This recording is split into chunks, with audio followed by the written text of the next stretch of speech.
I thought for sure Kelly had answered every single one of your questions and nobody would be here. Why is the president calling this a total exoneration when on obstruction of justice it's not? Well, I frankly disagree with you, and so does the Attorney General and the Deputy Attorney General. The report found that they were unable to make a decision. That went over to the Department of Justice, where they did make a decision. The Attorney General followed the legal process. He worked with the Deputy Attorney General, who's been involved since the very beginning of this 2-year absurdity, and they made a decision that there was no obstruction.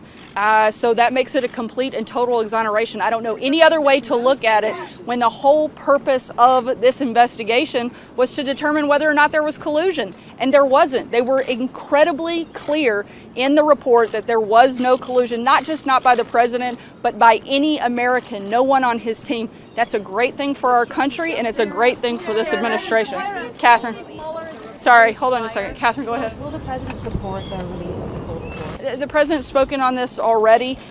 He wants full transparency, as he does in everything every day. However, that decision is being left up to the Attorney General, and he'll make that determination when he's ready. The one thing we do want to be careful about and be clear is that we want to do the right thing, not just for this president, but for all administrations. We want to make sure we're protecting the office of the presidency. We have to look at things like executive privilege. We have to look at protecting sources and methods for the intelligence community.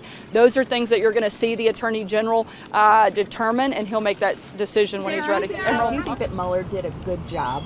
I think he did a good job by finishing. I think that it's disgraceful, the fact that it took 2 years. I think it's disgraceful that we had $25 million in taxpayer money to chase a witch hunt that never should have taken place in the first place. I think Democrats and the liberal media should be absolutely embarrassed by their behavior over the last 2 years in their breathless reporting and their hope. It's not just that they reported and spread a slanderous, malicious lie, but they hoped for the takedown of the President of the United States. I think everybody in America should sit back and process that for just a second and realize the seriousness of the accusation that was put on this president, that the media perpetuated, that they celebrated, and they loved to report. 8,500 articles just between 4 outlets, the Washington Post, the New York Times, MSNBC, and CNN, since May of 2017 have been put on this. That is outrageous, something that we found out to be a complete and utter lie.